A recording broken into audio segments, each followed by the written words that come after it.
Oi, pessoal, boa tarde. Vamos dar continuidade então ao curso, essa segunda parte, né, na qual a gente vai começar a analisar, vai deixar de lado as aproximações que a gente vinha fazendo até agora, de campo fraco, baixas velocidades, né, esse tipo de coisa para ver pequenas perturbações ou pequenas mudanças em relação à gravitação newtoniana e vamos finalmente, né, para as equações de Einstein em toda a sua glória. Infelizmente, as equações de Einstein, né, se a gente não for fazer nenhuma aproximação, elas são equações bastante complicadas, né, equações diferenciais parciais, de segunda ordem, não lineares, certo? Então, assim, a esperança de você realmente resolver achar uma solução das equações de Einstein, é, sim, sem nenhuma hipótese adicional, sem nenhuma hipótese, né, meio sem esperança, tá? Então, a gente vai abrir mão de aproximações, mas por outro lado a gente vai acabar fazendo então idealizações, ou seja, a gente vai supor que a gente está tratando um sistema que tem alguma simetria, tá? Porque isso vai diminuir, né? Vai diminuir ou vai restringir, né? A cara que a métrica pode ter, né? Pelo menos de todos os espaços-tempos possíveis, a gente vai restringir para analisar alguns espaços-tempos mais específicos, impondo simetrias, para poder conseguir resolver de maneira exata as equações de Einstein. Então, a gente abre mão de aproximações, mas às custas de ter que impor alguma outra condição, no caso, impor simetrias, tá? Então, antes de poder falar de uma solução geral, vamos falar sobre simetrias, né? Como que matematicamente a gente descreve ou diz que um espaço-tempo tem uma simetria. O que caracteriza, né, essa noção de simetria num espaço-tempo, tá? Que vai ser a noção de isometria, né? Que é uma simetria geométrica. Então, vamos lá. Eu vou compartilhar a tela com vocês da apresentação. Muito bem. Então, vamos lá. Então, a gente vai falar hoje sobre simetrias e campos de Killing, que são, né, os campos vetoriais associados que geram as transformações de simetrias contínuas, tá? Então, primeiro vamos definir simetria, né, ou no caso isometria, que é a simetria geométrica, é a simetria de um espaço-tempo, tá? Que é o conceito de isometria. Vamos começar definindo no caso geral, tá? Então, o que é uma isometria? Lembra que a gente falou de diffeomorfismos, né, naquela aula sobre diffeomorfismos, liberdade de gauge e a visão passiva e ativa de diffeomorfismos, tá certo? Então, o que é uma isometria? Uma isometria é um caso particular de um diffeomorfismo. O que é um diffeomorfismo? Diffeomorfismo é uma função, aqui um mapeamento do espaço-tempo nele mesmo, tá? Que satisfaz algumas propriedades. Primeiro, o φ é um mapeamento suave, tá? Ou seja, infinitamente diferenciável. Segundo, é um mapeamento bijetor, e, portanto, tem uma inversa. E, além disso, a inversa é suave, tá? Então, satisfaz essas três condições. É um mapeamento suave, bijetor e cuja inversa também é suave. Isso é um diffeomorfismo que a gente já falou sobre ele, já usou, né, esse conceito lá na aula de liberdade de gauge e diffeomorfismos visão ativa e passiva, tá? Então, eu recomendo que antes de continuar assistindo essa aula, vai lá no vídeo que fala sobre esses conceitos, tá? Muito bem. Então, isso é um diffeomorfismo. O que precisa acontecer para que esse isomorfismo seja uma isometria ou uma simetria do espaço-tempo?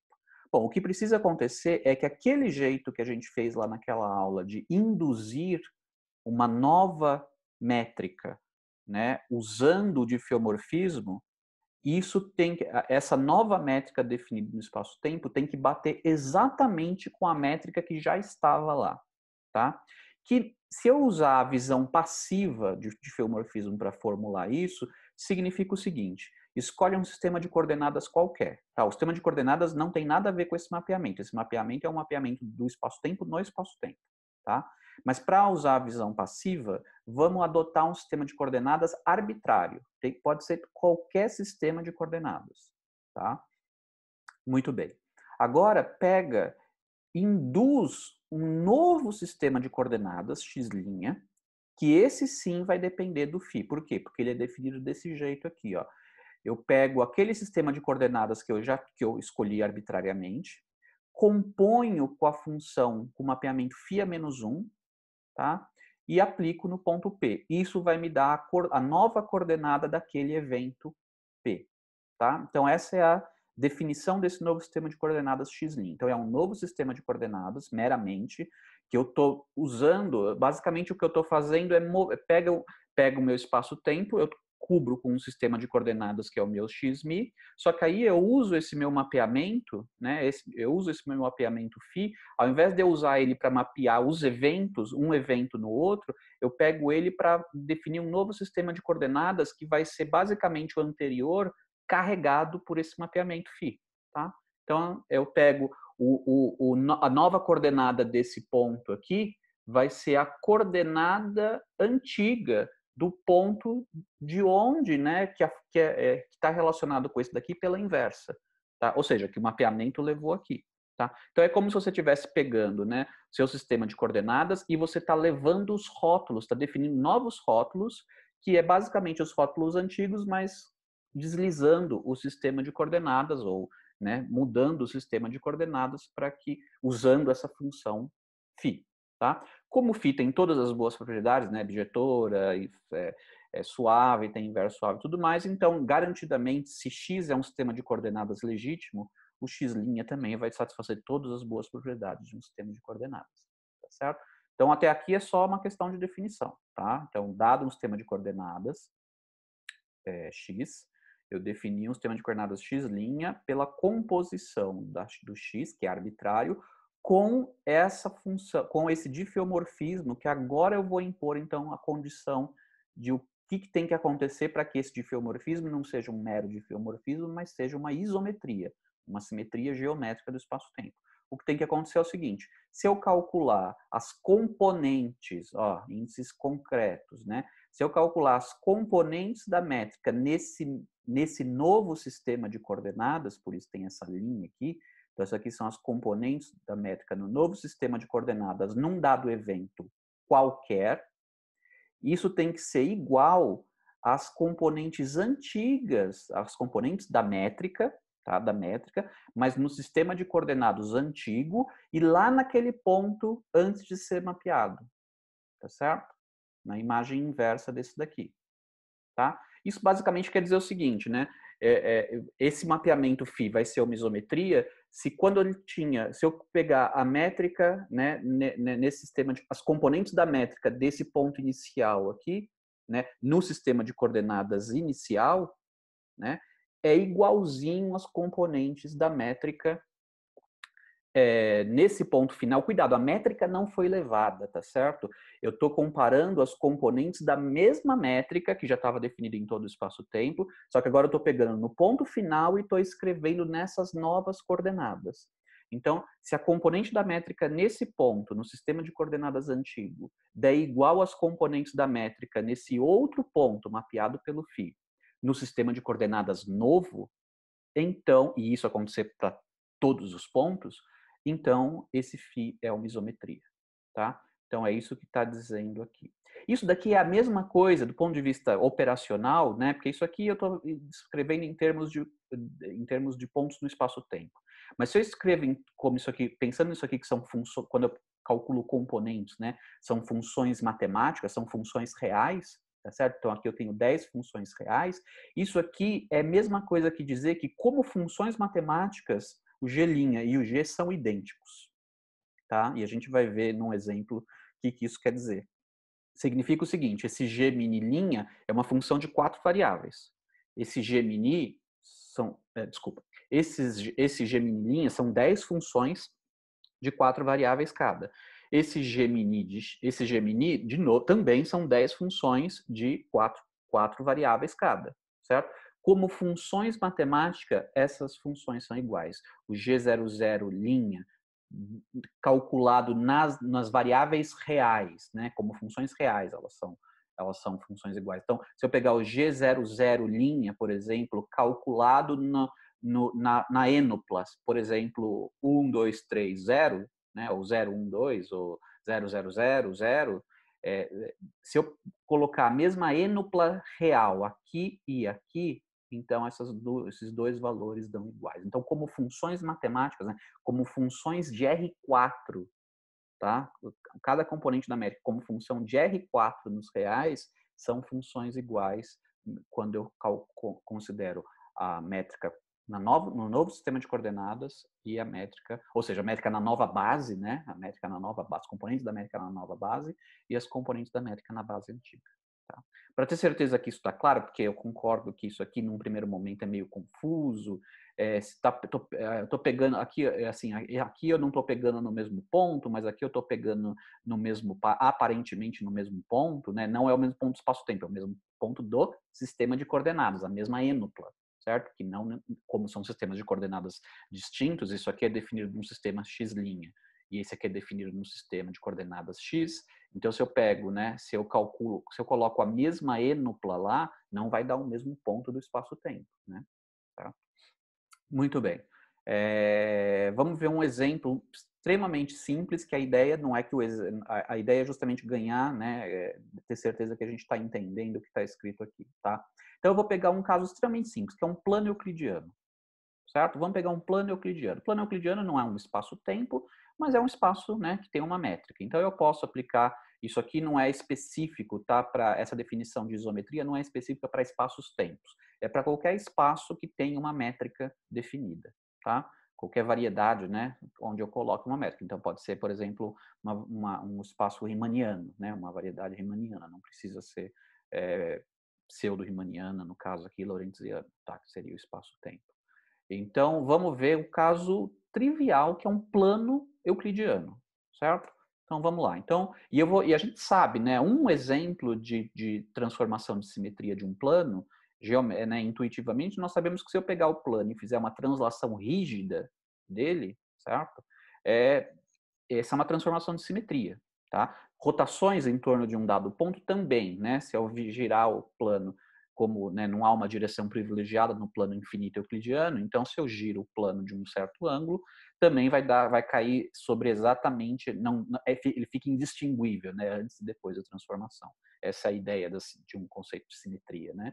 Antes de aplicar a transformação e depois de aplicar a transformação, dá na mesma. É que quando a gente pensa nesses termos, a gente está pensando, fazendo o pensamento ativo, né? Eu tenho lá meu espaço, aí eu uso esse meu mapeamento para mover os pontos do espaço e me pergunto, o espaço final é indistinguível do inicial? Se a resposta for sim, isso daí é uma isometria. Só que operacionalmente falando, como a gente sempre vai acabar atribuindo sistemas de coordenadas, operacionalmente é mais prático usar a visão passiva. Que significa o quê? Significa eu tenho meu espaço, eu coloco um sistema de coordenadas qualquer, aí eu movo o meu sistema de coordenadas usando esse φ e calculo as componentes da métrica nesse novo sistema de coordenadas num ponto.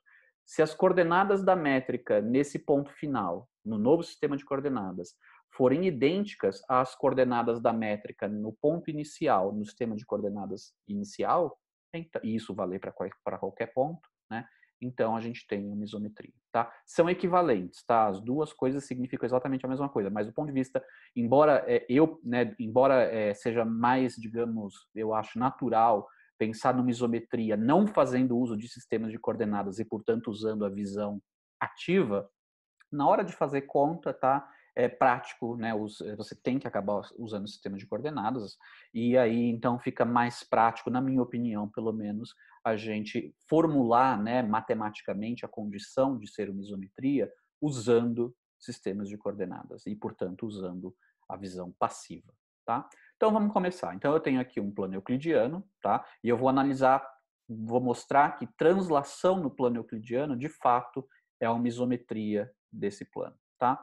O que eu vou fazer? Bom, primeiro, identificar qual é a métrica do plano euclidiano. Para isso, né, as componentes da métrica. Repara que aqui eu vou dizer, né, o critério que eu vou usar aqui envolve adotar sistemas de coordenadas e calcular as componentes da métrica. Muito bem. Então, se eu adotasse o sistema de coordenadas mais natural para um plano euclidiano, que é o sistema de coordenadas cartesiano, aí isso aqui ficaria trivial e aí não teria nem graça esse exemplo que eu vou fazer, tá?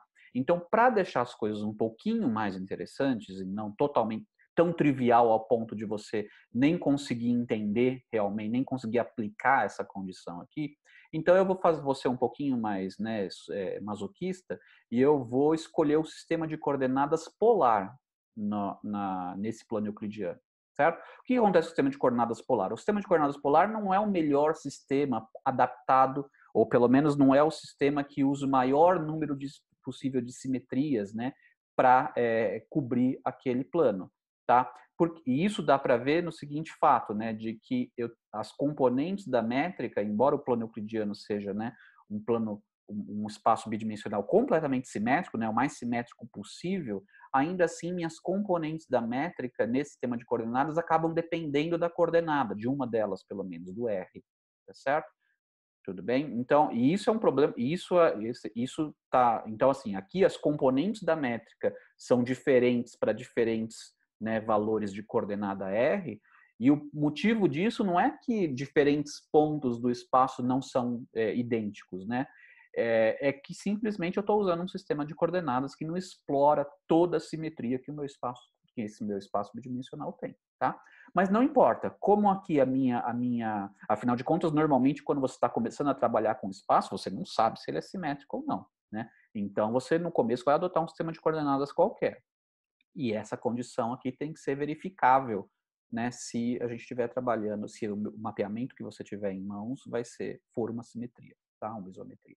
Então vamos lá. Então eu estou pegando o plano euclidiano e eu estou colocando coordenadas polares nele, onde nós sabemos que em coordenadas polares o elemento de linha, né, é dado por dr quadrado mais r quadrado de θ2, né, que basicamente, entre aspas, é o teorema de Pitágoras infinitesimal para dois pontos arbitrariamente próximos que diferem por coordenadas diferem na coordenada r por dr e diferem na coordenada θ por um dθ, tá certo? E aí, então a gente tem que a distância física entre esses dois eventos arbitrariamente próximos, quadrado, distância quadrada, é dada por essa quantidade aqui, de onde nós tiramos, então, quem é a métrica, né? G11 se o R for a coordenada 1 e o θ for a coordenada 2, né?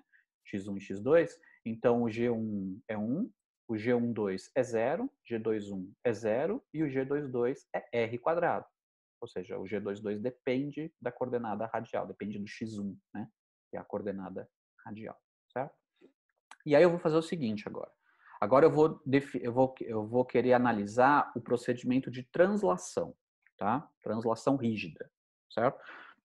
É fácil você expressar uma translação rígida em coordenadas cartesianas, né? É só você adicionar constantes ou subtrair constantes, tanto faz, reais, a cada uma das coordenadas cartesianas, né? Então, um x' é igual ao x menos a e um y' igual a y menos b, onde a e b são constantes. Isso representa uma translação rígida, né? No sistema de coordenadas cartesiano num plano, certo? Em coordenadas polares, uma translação é mais chata de você escrever, certo? Seria muito legal, é muito fácil escrever uma rotação em torno do R igual a zero em coordenadas polares, é maravilhoso, basta levar θ em θ menos alguma constante, certo? Ou θ' é igual a θ menos uma constante. Então, isso define uma rotação em torno do ponto que você escolheu como sendo a origem aí para medir a coordenada radial. Mas translações para sistemas de coordenadas polares tem uma expressão um pouquinho chata. Eu quero que vocês façam, tá? Porque ser chato não quer dizer que é difícil, quer dizer só que é entediante os cálculos que tem que fazer. Mas são simples, então eu quero que vocês façam, tá? Aqui eu estou dando, ou pelo menos chequem, né? Então, se eu considero um movimento, né, se eu pego esse meu sistema de coordenadas polar e eu faço uma translação rígida desse sistema de coordenadas polar para definir o meu sistema R' e θ', a relação do novo R' e θ' com Rθ antigo está dado por essas expressões aqui, ó. O R' é dado por isso daqui em termos de R de θ, e o θ', né, ele é tal que o cosseno dele se relaciona com Rθ desse jeito e o seno dele se relaciona com Rθ desse jeito. Eu só estou dando o cosseno e o seno para vocês terem certeza em que quadrante vai ficar o θ', certo? Porque se eu escrever, o θ' é o arquicosseno disso daqui, bom, isso fica indeterminado por dois quadrantes, certo? E se eu escrever que o arcseno é isso daqui também fica indeterminado de 2 para... De qualquer maneira, eu vou ter que saber, né, uma informação adicional. E não basta só saber o arcseno, o arccosseno ou o arctangente do θ'. Eu tenho que ter uma informação adicional, que é em que quadrante ele está, que é equivalente a eu dar logo de cara a expressão de quanto vale o cosseno de θ' e o seno de θ', tá? Ou o cosseno de θ' e o sinal. Uma vez dado o cosseno de θ', basta eu saber o sinal do seno e isso me fixa qual é o quadrante que eu tô, que o θ' cai, tá? Mas o fato é, eu tenho essas relações aqui. Bom, se eu pegar e transformar, né, quiser calcular nessas novas coordenadas R' e θ', qual é a cara das componentes da métrica, eu vou ter que fazer uma transformação tensorial, certo? E a transformação tensorial, eu preciso dessa matriz aqui de mudança de coordenadas, certo? No caso aqui é a matriz inversa, né? Mas tudo bem, vamos calcular. Eu já calculei para vocês, né? Mas eu quero que vocês se certifiquem de que está certo isso daqui. E aí fica isso daqui. Então, dr' dá isso, dr dθ' dá isso, dθ dr' dá isso e dθ dθ' dá isso daqui. Repara que eu já estou tendo cuidado de expressar a resposta em termos das variáveis, né? Ou das novas coordenadas, certo? Aqui, por exemplo, ó, isso aqui seria mais simplesmente escrito em termos da coordenada antiga, porque isso aqui que está aqui embaixo meramente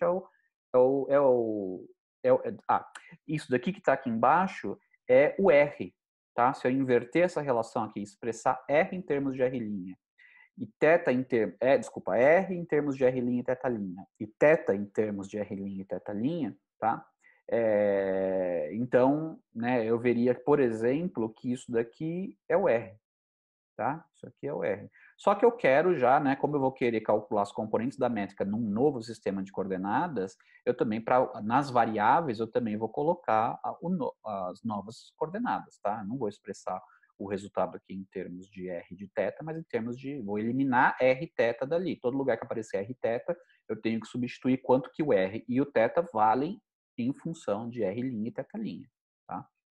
Aqui eu já fiz isso, tá? Dá uma continha meio chata, dá para fazer de duas maneiras, dá para fazer de maneira puramente algébrica, fazendo contas, né, e esquecendo geometria, dá uma conta maior, você aumenta a chance de você errar algum sinal, ou se você usar geometria plana e a interpretação do que cada uma dessas derivadas significa, tá? Você obtém de maneira mais rápida. Mas isso aí vai da experiência de vocês, então eu vou deixar vocês fazerem do jeito que vocês preferirem, tá? Acho que a maioria vai acabar preferindo fazer a conta mesmo, porque aí é só fazer a coisa mais, né, automática. Eu tenho as funções de mudança de coordenadas, é tomar derivadas, tá? Pode dar trabalho, mas é isso. Muito bem. E aí, uma vez tendo essas matrizes, né, quem é a métrica no novo sistema de coordenadas é isso daqui. Certo? Lembrando que, cuidado, tá? Isso daqui é ponto a ponto. Isso aqui, essa é uma igualdade no mesmo ponto, no mesmo evento do espaço-tempo. E, portanto, aqui não é no mesmo valor de ênupla. Tá certo? Então, aqui é no mesmo ponto do espaço-tempo. Ou seja, se esse meu G inicial aqui estava em termos das coordenadas antigas, que era R e θ, e em particular, lembra que o G22 era R quadrado, certo? Eu tenho que pegar esse R e escrever o R em termos de R' e θ', tá? Eu não posso simplesmente pegar o valor numérico que eu colocaria aqui no R e colocar, não, agora esse R, agora na nova coordenada, essa variável, que é a coordenada 1, né, é o R'. Não pode, tá certo? Então, não é no mesmo valor de ênupla real, é no mesmo valor é no mesmo ponto do espaço, tá? Beleza, então o que vai dar? Ó, aqui eu só estou fazendo a conta, tá? Então eu estou abrindo aqui, felizmente como essa métrica aqui ela é diagonal, fica, né, aqui fica o termo G11, que vai dar esse termo, e quando eu pegar o termo G22 aparece aqui, ó, o R quadrado, só que esse R é o R antigo, certo? Que eu tenho que escrever em termos das novas coordenadas, que é isso daqui. Muito bem, aí depois de todas essas contas, aparece aqui um passo intermediário, né? Vai dar uma matriz simétrica, né? O resultado aqui já vai dar uma matriz simétrica e eu já estou expressando em termos das coordenadas novas e depois que você faz toda essa conta aí você vê que no final dá isso daqui, 1, 0, 0, R' quadrado, certo? R' quadrado. Ou seja, o que nós mostramos? Nós mostramos isso daqui, ó. Se eu pegar então o G' num dado evento, o que eu tenho que fazer? Eu tenho que pegar e calcular as componentes da métrica, né? Num dado evento, nas novas coordenadas, eu tenho que pegar essa matriz e calcular naquele evento. Beleza, tá aqui, ó. Pego a coordenada R' do evento P e elevo ao quadrado. Muito bem. Só que o R', né? Lembra como é que o R' foi definido? O R' foi definido como sendo, eu poderia já ter usado aqui direto, né? O R' já está aqui, né? Deixa eu pular isso aqui. Isso aqui foi desnecessário, tá? Só escrevi isso aqui, introduzi uma identidade aqui, né? Φ composto com φ a menos 1, que não é absolutamente nada. Só que aqui já vamos ver. Quem que é o R'? Lembra que o x' era o quê? Era φ a menos 1 composto com x, tá certo? Então, quem é desculpa, x composto com φ a menos 1, certo? Então, quem é o R'? O R de φ a menos 1 de P. Tá aqui, certo? Só que isso daqui, o que é? Eu sei que um R de um dado evento ao quadrado é justamente as componentes da métrica no sistema de coordenadas antigo, só que calculado em que evento? No evento φ menos 1 de P. Então, tá aqui a igualdade que a gente obteve.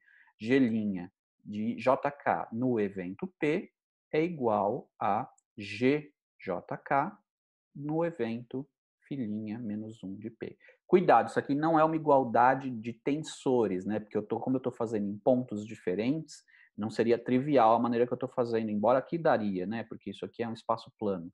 Mas no caso geral, como essa noção de simetria é definida para um espaço-tempo que não precisa ser plano, né? Cuidado, eu não tô, repara que nessa equação aqui, ó, eu estou comparando componentes de tensores, portanto são funções reais, em eventos diferentes, tá certo? E se essa condição aqui for verificada, então, como nós tínhamos definido lá para cima, essa daqui é 1. Então, esse mapeamento φ, que nada mais foi do que eu usei ele para fazer uma translação, né, é uma isometria do espaço euclidiano bidimensional. Ok, agora vou deixar um exercício para vocês, tá? Esse exercício é extremamente simples, mas é importante o resultado. Mostrar que se eu tenho um certo espaço-tempo e eu pego o conjunto de todas as isometrias que aquele espaço-tempo admite, tá? Esse conjunto tem uma estrutura natural de grupo, tá? Então, lembra lá as propriedades de grupo, né? Tem a identidade, tem o elemento de identidade, para cada elemento tem a sua inversa, né? Que significa que por alguma operação binária que pega dois elementos do grupo e leva num elemento do grupo, dado um elemento, sempre existe um outro que, quando eu faço essa operação binária, cai na identidade, né? E não interessa a ordem. Tem uma operação definida, né, que no caso aqui eu estou dizendo, ó, é um grupo pela operação de composição. Por quê? Porque aqui os elementos desse conjunto são mapeamentos, né? O que é fácil, mapeamentos que pegam ponto e levam em pontos. Então, o que eu consigo fazer naturalmente com mapeamentos desse tipo é compor, né? Então, eu pego esse ponto e levo nesse, depois eu aplico de novo uma isometria, supostamente, e levo no outro ponto. Então, vocês têm que mostrar que o resultado final também é uma isometria, que a operação, o mapeamento identidade é uma isometria, certo? E por isso todo espaço-tempo tem pelo menos uma isometria, tá certo? O conjunto de isometrias nunca é vazio, porque o mapeamento identidade sempre é uma isometria, por motivos óbvios, né? É só você checar, é trivial isso. O conjunto de isometrias de um espaço-tempo constitui um grupo pela operação de composição, tá? No final, o mais importante é esse resultado, né? Então, gostaria que vocês lembrassem disso, tá? Isso, na verdade, assim, a noção de simetria, né, sempre está associado sempre carrega naturalmente uma estrutura de grupo, tá? Seja simetrias geométricas de espaço-tempo, que são isometrias, seja simetrias em teoria quântica, tá? Que acaba levando, quando a gente vai para representar em termos de espaço de Hilbert, acaba levando a operadores que são, né, unitários, né, ou grupos unitários. Então, sempre, todo o conceito de simetria tem associado naturalmente a si uma estrutura de grupo por trás. Infelizmente, né, a grande maioria dos espaços-tempos, né, de todas as possibilidades, não tem nenhuma simetria que não seja a trivial. Qual é a simetria trivial? A simetria trivial é o mapeamento de identidade, tá? Então, infelizmente, né, o que torna então difícil você resolver a equação de Einstein no caso geral a grande maioria dos espaços-tempos, né, não tem nenhuma simetria não trivial. Tá? Então, o grupo de isometria só tem um elemento, né, que é o elemento identidade, portanto, é totalmente inútil, certo? Para qualquer outro propósito, é inútil para qualquer propósito prático. Tá? Muito bem. Agora eu vou falar de outro grupo. Agora eu vou considerar as isometrias que são contínuas, certo? Vou considerar as isometrias contínuas. E eu vou considerar grupo de isometrias a um parâmetro. Que significa, eu vou dizer o que significa, tá? E também vamos falar de campos de Killing, que vão ser, então, os campos vetoriais que geram essas simetrias contínuas. Então, vamos começar com a definição de um grupo de isometrias. Então, para eu ter um grupo de isometrias a um parâmetro, significa o seguinte, que ao invés de eu ter agora só um mapeamento, ao invés de ter só um mapeamento φ, eu tenho uma família de mapeamentos φ, tá?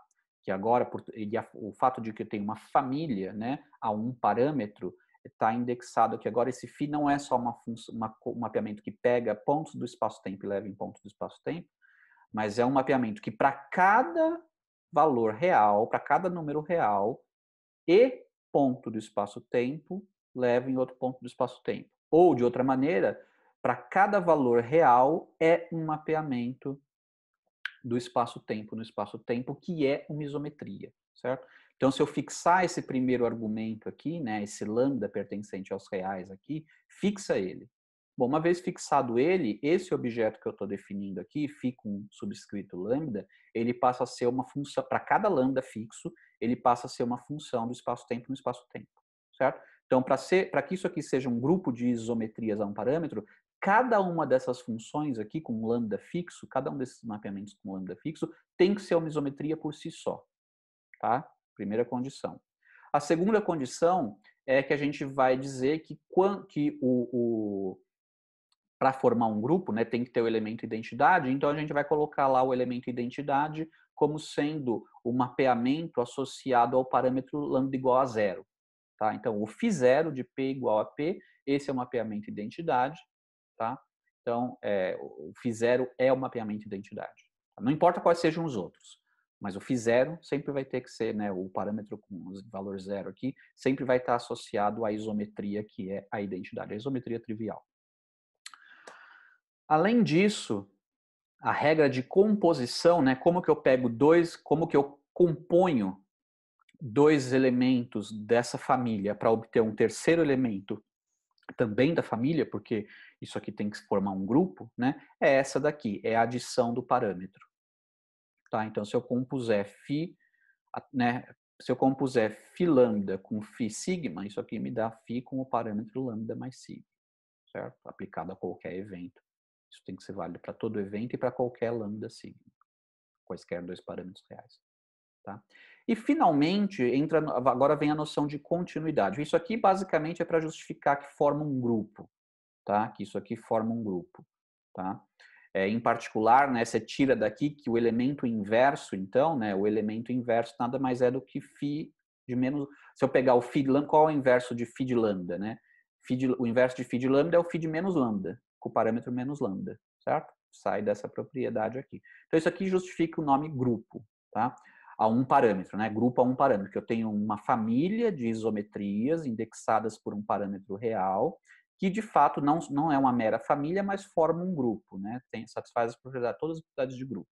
E agora vem o fato de que eu tenho que essa simetria aqui ela é contínua, e isso está nessa imposição aqui, que é um pouco diferente do que a gente tinha feito aqui. Aqui a gente tinha fixado o lambda e tinha dito que isso aqui me dá para cada lambda fixo, isso me dá um mapeamento, né, do espaço-tempo no espaço-tempo, que é uma isometria, tá? Agora eu vou fazer o contrário, eu vou fixar um evento P, fixa um evento qualquer do espaço-tempo e aplica, né, aplica os mapeamentos φ de lambda e varia o valor do lambda. Isso vai fazer o quê? Isso vai fazer com que, no fundo o que eu estou fazendo, eu estou pegando um evento fixo e estou aplicando as diferentes isometrias dessa família aqui e vendo onde que esse ponto foi parar, certo? Então, para lambda igual a zero, cai no próprio ponto P. Se eu pegar um outro ponto Q e pegar para lambda igual a zero, vai cair no próprio ponto Q. Então, cada ponto cai sobre si mesmo quando eu aplico φ de zero. Quando eu aplicar φ com um valor diferente de lambda, vai cair possivelmente em outro ponto, certo? E mesma coisa se eu aplicar no ponto Q, vai cair num outro ponto. Tá? Então, à medida que eu vario esse parâmetro lambda, eu vou obtendo diferentes, para um dado ponto inicial P, eu vou obtendo diferentes pontos da minha variedade, certo? Tudo bem? Para cada lambda, eu obtenho um ponto diferente. Tá?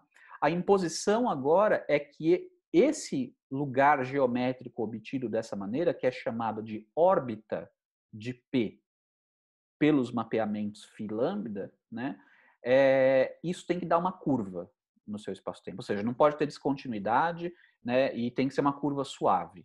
Tá? Então, né, pegando esse ponto P, e qualquer, né? Então, se eu pegar um outro evento e fizer né, pegar todo o conjunto todos os elementos dessa família de isometrias e ficar aplicando aquele outro evento, isso vai me dar uma outra curva que passa por aquele outro evento Q, certo? Que formaria o quê? Formaria a órbita de Q pelas isometrias φ de lambda.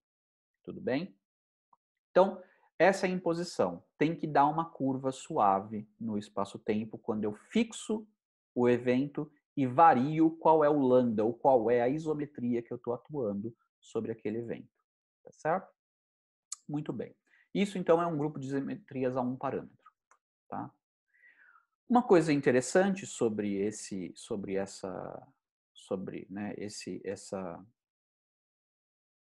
grupo de isometrias a um parâmetro é que se eu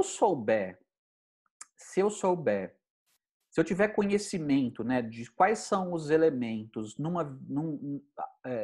para valores de parâmetro arbitrariamente próximos do zero, ou seja, da identidade, né? Então, vamos supor que eu só conheço só conheço não, mas suponha que eu comece apenas sabendo quem é o φ de lambda, tá?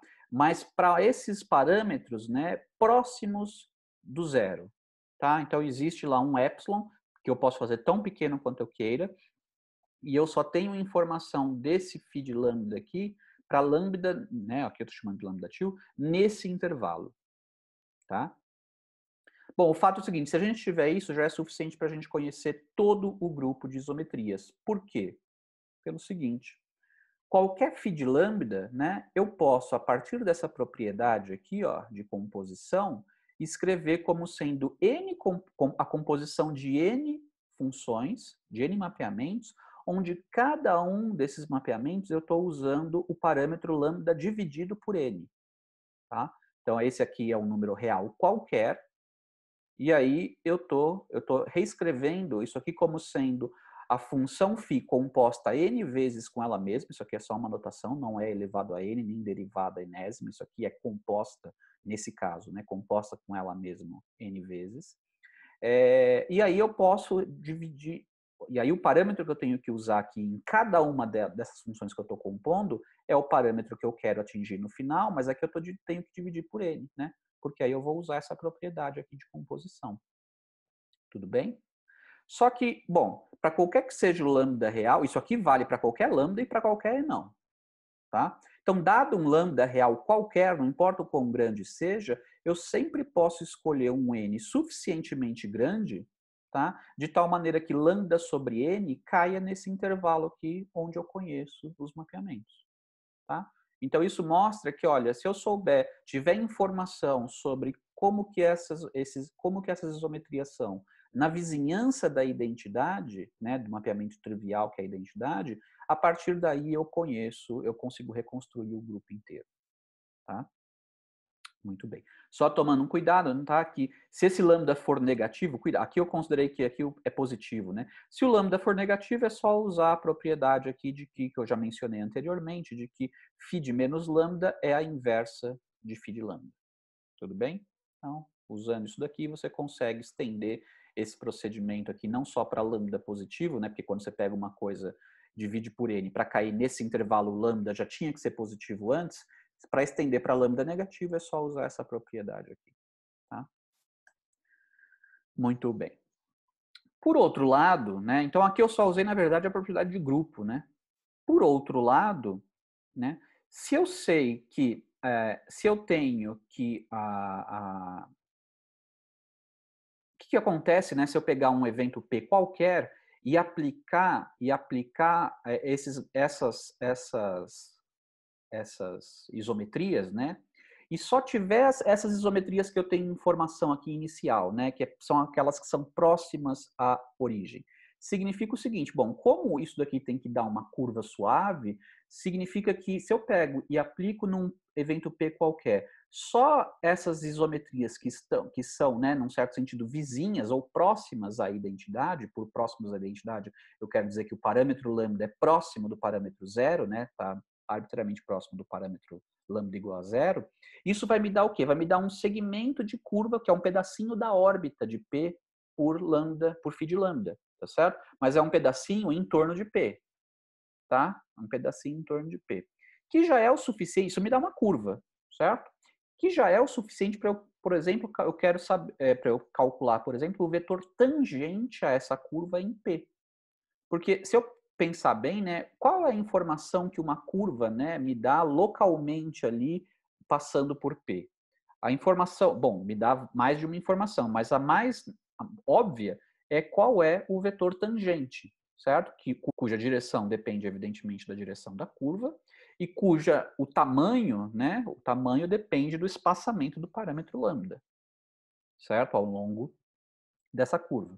Mas com essa informação aqui local, né, se eu souber só como que vale, quanto vale o φ arbitrariamente próximo da origem, que a gente já viu que dá para reconstruir o grupo inteiro, mas vamos supor que eu vou só querer usar informação arbitrariamente próximo da origem, eu consigo definir, né, eu consigo com isso determinar um vetor tangente lá, e portanto um campo vetorial, porque isso vale para qualquer ponto, né? Eu acabo definindo um campo vetorial no meu espaço-tempo.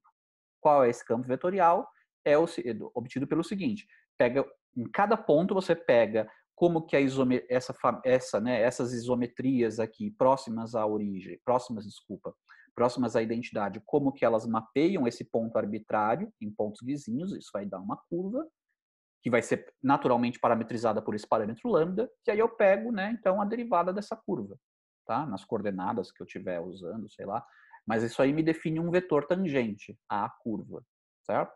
E isso vale, então, em cada ponto. Então, em cada ponto, isso me define um campo vetorial XA de P, tá? Então, tá aqui, ó. Como é que explicitamente eu exibo esse campo vetorial? Bom, aí eu tenho que exibir suas componentes, para isso eu tenho que assumir uma base, e o melhor quando a gente quer trabalhar com bases é já colocar uma base coordenada. Coloca um sistema de coordenadas, né, que aí a curva fica um xmi, tá aqui, ó. As coordenadas da curva passam a ser isso daqui, tá certo? Então isso aqui vai me dar uma quádrupla de números reais, que vai ser uma função de lambda, porque o P é fixo, certo? Então, à medida que o lambda varia, isso aqui me dá um ponto diferente do espaço-tempo próximo a P, e, portanto, isso aqui me dá uma ênupla diferente, que é próximo à ênupla que representa o P, e tudo isso aqui vai ficar como função de lambda, e aí eu derivo em relação a lambda, certo? Isso me dá as componentes desse campo vetorial que eu defini aqui, calculado no ponto P, no evento P qualquer, tá? Essas são as componentes desse campo vetorial na base coordenada associado a esse sistema de coordenadas aqui, tá? Bom, esse campo vetorial é o que a gente chama de campo de Killing, tá? E a importância dele é que você pode reverter essa seta de consequências que eu coloquei aqui. Aqui eu mostrei que, dado um grupo de isometrias, né, dado um grupo a um parâmetro de isometrias, esse grupo a um parâmetro de isometrias ele é completamente caracterizado por pelas isometrias que estão em torno da identidade, que estão próximas da identidade, e, por sua vez, dadas essas isometrias próximas à identidade, eu consigo definir um campo vetorial no meu espaço-tempo. Tudo bem? Só que também o contrário é verdadeiro. Dado um campo vetorial no meu espaço-tempo, que não é qualquer, tem que ser esse campo de Killing aqui, tá? Se satisfizer a condição de que a gente vai ver abaixo, a condição que ele vai ver abaixo, então ele é o gerador, o campo vetorial que gera simetrias. Como que ele gera simetrias? Bom, um campo vetorial é um campo de vetores na variedade. Se eu pegar as linhas integrais desse campo vetorial, o que elas são? São justamente as curvas que têm aquele campo vetorial como sendo o vetor tangente, certo? E aí essas curvas serão as órbitas do grupo de isometrias a um parâmetro. Tudo bem? Mas vamos ver, então, não é qualquer campo vetorial que consegue fazer isso, tá? Não é qualquer campo vetorial. Tanto é que merece o nome, são os chamados campos de Killing, tá? Para a gente saber quais são os campos vetoriais nos quais isso é possível, a gente vai a gente vai ver que eles obrigatoriamente têm que satisfazer uma equação diferencial, tá? E é C e somente C. Se for um campo de Killing, satisfaz essa equação. Se satisfizer essa equação, é um campo de Killing e, portanto, tem uma isometria associado, gera uma simetria, né? Pelas suas linhas integrais. Tudo bem? Qual é essa equação de Killing? Bom, para a gente saber achar a equação de Killing, o que a gente tem que fazer é impor que eu tenho uma simetria, né? Ou que eu tenho uma família um grupo de isometrias a um parâmetro, e ver o que isso implica para o campo tangente às curvas que essa simetria a um parâmetro gera, tá? Então vamos lá, vamos começar aqui, dado um sistema de coordenadas qualquer, vamos definir uma família de sistemas de coordenadas x lambda, linha de μ, né? Aqui μ, esse lambda aqui é um parâmetro, que é o mesmo parâmetro que eu estou usando aqui no meu grupo de isometrias, né? Então, para cada valor de lambda, eu tenho um sistema de coordenadas x' diferente, tá? Então, eu estou indexando os diferentes coordenadas x' por esse lambda aqui, tá? Mas é isso aqui, é a composição do sistema de coordenadas antigo com esse mapeamento, com essa família, com cada um das isometrias desse grupo, né? E vamos representar por G lambda linha, né? Sugestivamente, são as componentes da métrica calculadas na base coordenada associado a esse sistema de coordenadas aqui, tá? Tá aqui escrito, tudo bem? Bom, e aí o que a gente tem que ter? Né? Se esse φ lambda, né? se esse φ aqui de lambda é um grupo de isometrias, ou em particular, para cada valor de lambda fixo, isso daqui é uma isometria, lembra qual era a condição de isometria, né? Se eu pegar as componentes da métrica no novo sistema de coordenadas, num dado evento P, isso aqui tem que dar as componentes da métrica no sistema de coordenadas antigo, sem linha, só que no ponto que está relacionado com a operação, com o mapeamento inverso, né? φ é menos 1 de P. Lembra que φ é menos 1 de lambda, né? Que foi o lambda que eu usei aqui. Ah, tá aqui, né? Desculpa, já está aqui. Aqui já é o φ é menos 1, né? Lembra que aqui, na definição lá, já usava o menos 1, então esse daqui também é o menos 1, né? Tudo bem? Muito bem, então isso aqui tem que ser verdade, tá? Isso aqui tem que ser verdade. Por outro lado, a gente sabe calcular isso, a gente sabe como que eu, né, calculo esse lado esquerdo aqui a partir de uma mudança de coordenadas,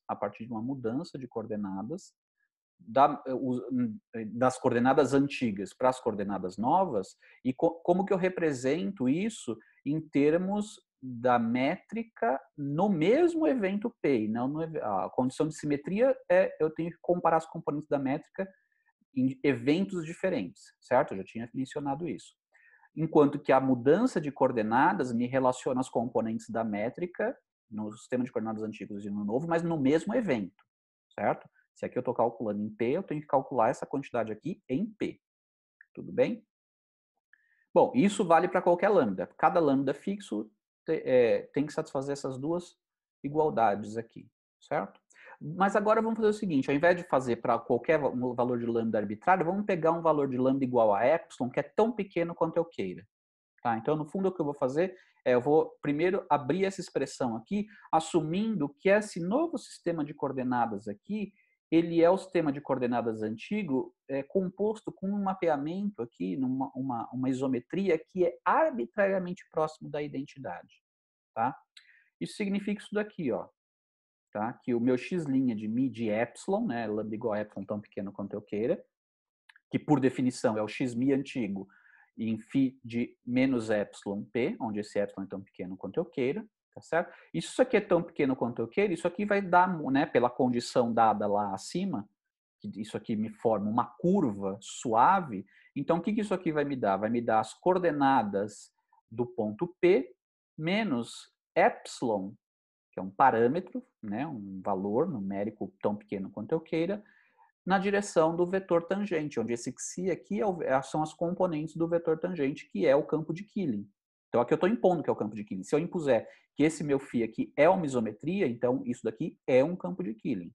Tá? Eu ainda não impus, né, que é uma isometria, tá? Porque a isometria vai ser imposta quando eu impuser essa condição aqui de cima. Tá? Por enquanto eu só estou fazendo uma mudança de coordenadas infinitesimal. Tá? Ou seja, eu estou pegando um sistema de coordenadas e estou movendo ele infinitesimalmente, tá? Então essa é a transformação infinitesimal. Repara que esse campo vetorial que ele pode depender da posição, diferentes, né? Eu estou movendo esse meu sistema de coordenadas, mas diferentemente do que mas esse movimento não precisa ser igual em todos os eventos, tá? Então isso aqui é um campo vetorial, tá? Ele pode depender da posição. E aí mais ordem epsilon quadrado, tá? Então, né, isso aqui é uma mudança de coordenadas, isso aqui é essa mudança aqui de coordenadas quando esse meu mapeamento aqui ele é arbitrariamente próximo do mapeamento identidade, tá? Se isso aqui é verdade, então eu posso calcular essas derivadas aqui, né?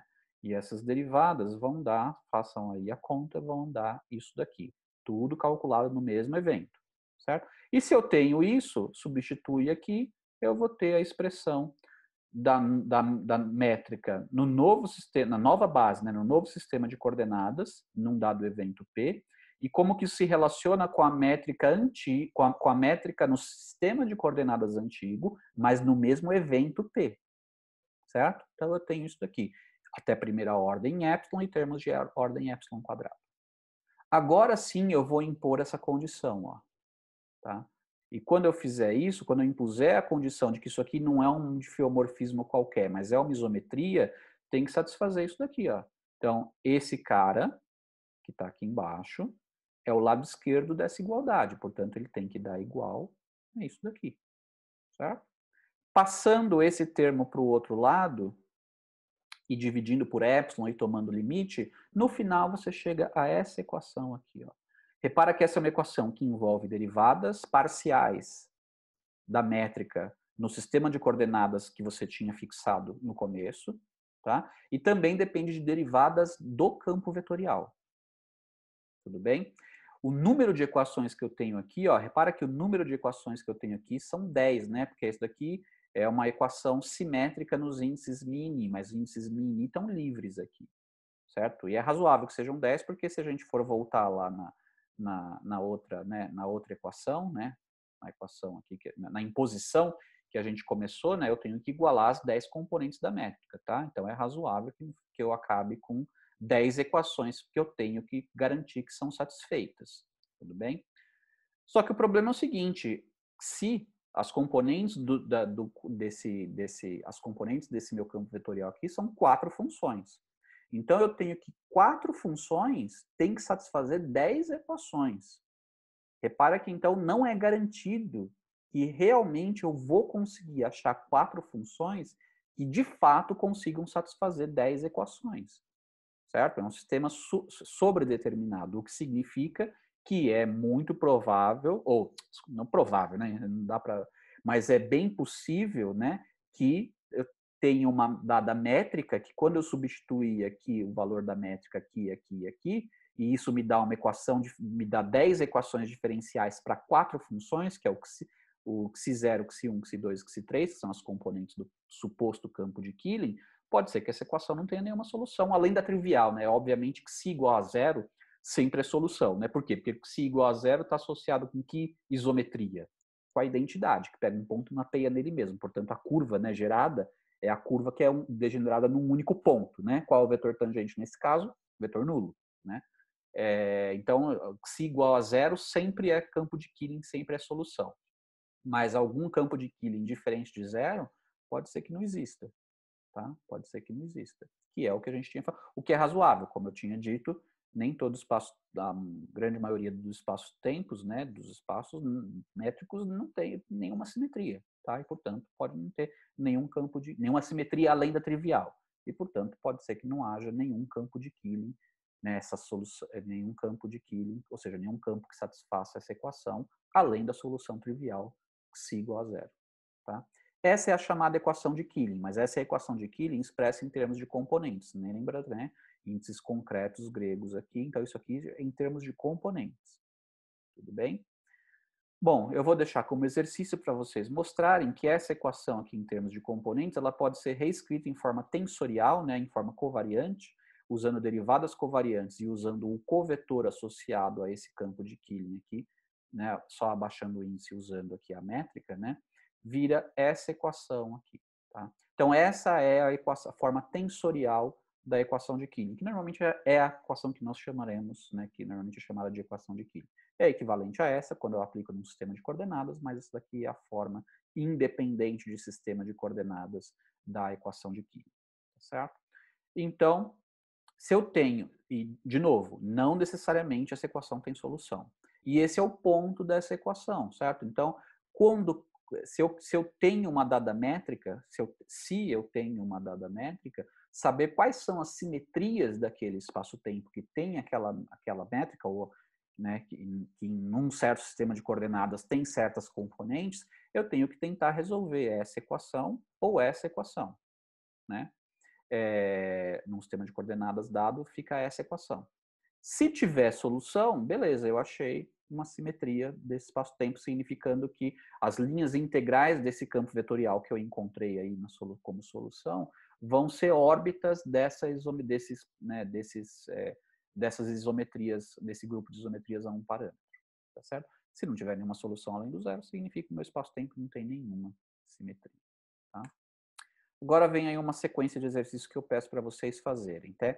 Aplicar, mostrar, vai lá naquele exemplo da translação do plano euclidiano que eu dei, tá certo?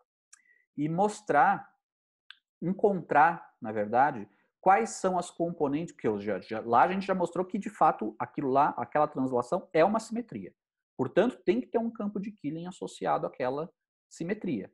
Em coordenadas cartesianas seria óbvio, certo? Então eu não vou nem pedir em coordenadas cartesianas, mas eu quero pedir quais são as componentes desse campo de Killing nas coordenadas polares, que aí não é, a forma dele não é tão simples, tá?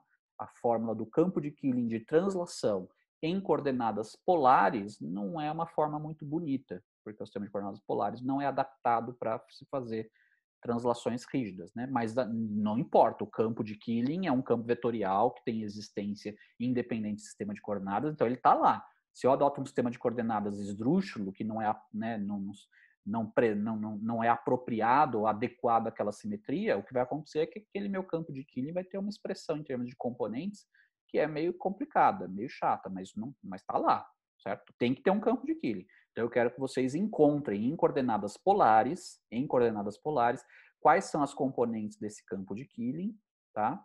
Resolvendo a equação de Killing? Não. Não é resolvendo a equação de Killing, é pela definição de vetor tangente, tá? Definição do campo de Killing que eu dei, tá? Anteriormente como sendo a tangente à curva gerada por aqueles isometrias. Então pega aquela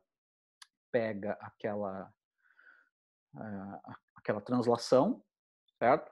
Considera translações infinitesimais rígidas, então você fixa o beta, que dava a direção para onde você está fazendo a translação, e varia o alfa, que é a quantidade que você está transladando, tá certo? E considera translações arbitrariamente próximos da identidade. A identidade é dada pelo quê? Pelo alfa igual a zero, quando eu não translado nada.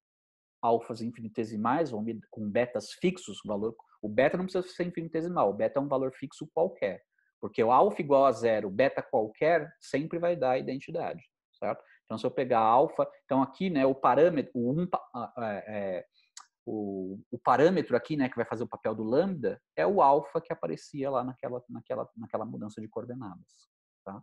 E aí eu quero, então, que vocês encontrem quais são as componentes do campo de Killing naquele sistema de coordenadas, tá? No sistema de coordenadas polar inicial ali, e verificar que satisfaz a equação de Killing. Então, não é para resolver a equação de Killing, é para achar quem é esse campo vetorial pela definição de vetor tangente às órbitas, tá? E substituir a posteriori aqui na equação de Killing e mostrar que satisfaz a equação. Tudo bem? Bom, isso aqui é óbvio, né? Isso aqui mostre que o conjunto de campos de Killing de um espaço-tempo forma um espaço vetorial. Ou seja, que o conjunto... agora sim eu uso a equação, tá? Que o conjunto de soluções dessa equação, dado um espaço-tempo, o conjunto de soluções dessa equação forma um espaço vetorial. Tudo bem? Né, onde a multiplicação por escalar é óbvio e a combinação linear de campos vetoriais também é óbvia, certo? Feito ponto a ponto, tá? Mas com o mesmo valor constante para todos os pontos, né? Dos coeficientes reais que estão fazendo a combinação linear lá, tá? Então, né, mostra que o conjunto de campos de Killing de um espaço-tempo qualquer forma um espaço vetorial. É verdade que esse espaço vetorial, na maioria dos casos, é o espaço vetorial trivial, né, que é constituído de um único elemento, o elemento nulo, né, que é o espaço vetorial mais simples que existe e completamente inútil, certo? Infelizmente, tem espaços-tempos cujo o conjunto de campos de Killing forma só tem o vetor nulo, né, como solução. O vetor nulo sempre é solução. Beleza? Muito bem. Um comentário que eu vou fazer aqui só para os mais curiosos, tá? Só para os mais curiosos, é o seguinte. Esse espaço vetorial formado pelos campos de Killing, tá? Esse espaço vetorial formado pelos campos de Killing, eles são isomorfos à álgebra associada ao grupo de simetrias do qual eles são geradores. Tá? Então, eu tenho um grupo de simetrias, lembra que vocês mostraram que todo o conjunto de todas as isometrias de um espaço-tempo forma um grupo. Muito bem. Se eu pegar só as simetrias contínuas, para cada simetria eu tenho um campo de Killing associado. Tá? Para cada simetria eu tenho um campo de Killing associado. Simetrias discretas não tem campos de Killing, certo? Porque você não pode construir essa curva para calcular o vetor tangente, só simetrias contínuas. Tá? Então, pego o conjunto de simetrias contínuas. Todas as simetrias formam um grupo, mas se eu pegar também só as simetrias contínuas, também formam um grupo. Tá? Muito bem. Para cada simetria, eu tenho um campo vetorial associado. Então, eu tenho o grupo e eu tenho o espaço vetorial dos campos de Killing que geram esse grupo. A relação desse grupo com esse espaço vetorial é a relação de um grupo com a sua álgebra. Tá? Então, os campos de Killing aqui, o espaço vetorial formado pelos campos de Killing é isomorfo à álgebra associado àquele grupo, tá? Do qual ele está gerando as isometrias. Tudo bem? Isso aqui ó, é só um comentário, tá? Uma relação interessante aí que existe, né? Entre a noção de que álgebra é um espaço vetorial, né? Com uma operação, no caso aqui, e mais que isso, não é uma mera álgebra e um mero grupo, são álgebras de Lie e grupos de Lie, tá? Álgebras de Lie e grupos de Lie. Então, o pessoal que já fez aí, né, cursos de grupos, em particular de grupos contínuos, né, de grupos de Lie, então pode tentar explorar um pouco mais essa associação aí entre os grupos de simetria e os campos de Killing associados. Muito bem. Outro exercício que eu peço para vocês mostrarem, que é muito útil, tá, na hora de construir, fazer idealizações e construir soluções das equações de Einstein, é isso daqui. Mostrar que se o parâmetro lambda de um grupo de isometrias, vamos supor que eu sei ou eu quero que o meu espaço-tempo tenha uma certa simetria, tá, a um parâmetro, um certo grupo de isometrias a um parâmetro lambda, vamos supor que eu chamo de lambda. E vamos supor que eu quero usar esse parâmetro lambda, né, como uma das coordenadas de um sistema de coordenadas. Os outros coordenadas eu não sei quais são, mas uma delas vai ser esse lambda, que é esse parâmetro aqui. Tá? Vamos supor que eu queira usar isso. Tá? E aí eu quero, que é equivalente a dizer o seguinte, que você vai estar usando como um dos vetores da base coordenada, um dos vetores da base coordenada vai ser o próprio campo de Killing associado a essas isometrias aqui. Tá? E aí eu quero que vocês mostrem que se vocês fizerem isso, então nenhuma das componentes da métrica vai depender dessa coordenada lambda que é um parâmetro de simetria. Tudo bem? E o contrário também vale, ó, mostrar que se eu tiver num dado sistema de coordenadas, nenhuma das componentes da métrica depender de alguma, ou uma ou mais, tá? De alguma dessas coordenadas, vamos supor, sei lá, um x alfa barra, né? Onde esse alfa barra é um valor específico, ou 0, 1, ou 2, ou 3. Então vamos supor que as componentes da minha métrica nesse sistema de coordenadas não dependem de uma dessas coordenadas, por exemplo. Pode até ser mais de uma, mas vamos supor de uma dessas coordenadas, por exemplo. Tá? Então, com certeza, aquele vetor da base coordenada naquela direção alfa barra é um campo de Killing. Tá? Então, essa é uma maneira muito fácil de se identificar campos de Killing, né? Quando eu tenho as componentes da métrica num dado sistema de coordenadas e eu vejo que a métrica não está dependendo de algumas das coordenadas. Garantidamente, aquele elemento aquele campo vetorial da base coordenada associado àquela coordenada é um campo de Killing. Então, essa é uma maneira fácil de se identificar campos de Killing, certo? Então, por exemplo, se a gente voltar lá no caso do plano, né? Que eu fiz no caso do plano, tudo bem que eu fiz a translação, beleza. Só que se eu lembrar lá nas coordenadas polares, eu vi que o G22 dependia de R, mas nenhuma das componentes dependia de θ, certo? Isso significa o quê? Por esse exercício aqui, né? Isso significa que o vetor da base coordenada associado à direção θ, que seria o del A θ, tá certo? É um campo de Killing. E, de fato, é o campo de Killing que gera rotações em torno daquele ponto origem que você adotou arbitrário. Tá? Então, essa é uma maneira muito simples de a gente ver, né? Bater o olho numa métrica, num elemento de linha, e já antecipar qual é já antecipar pelo menos alguns campos de Killing. Não necessariamente você tira todos daí, tá? Mas alguns certamente vão aparecer daí. Quer dizer, alguns podem. Se o sistema de coordenadas for apropriado e estiver sendo usado a simetria, né? Então, o sistema de coordenadas já vai denunciar a presença de alguns campos de Killing. Tá? Muito bem. E agora vocês vão treinar um pouquinho, resolver a equação de Killing, certo? Então, vamos considerar um espaço-tempo plano, bidimensional, e Minkowski em 1+1, certo? Em coordenadas cartesianas inerciais, t e x, o elemento de linha é esse daqui, menos dt2 mais dx2, que já dá para você daqui tirar dois campos de Killing de cara, certo? Dois campos de Killing já saem daqui de cara, tá? Mas eu não quero que vocês façam isso, eu quero que vocês, de fato, resolvam de maneira mais geral possível a equação de Killing e encontre três campos de Killing aqui que são independentes, tá? Que só vão ter três independentes. Lembra que forma um espaço vetorial, né? Então, na verdade, tem infinitas isometrias, tá? Tem infinitas isometrias e, portanto, infinitos campos de Killing. Porém, como forma um espaço vetorial, se eu arrumar um número mínimo, né, posso ter uma base desse espaço vetorial, certo?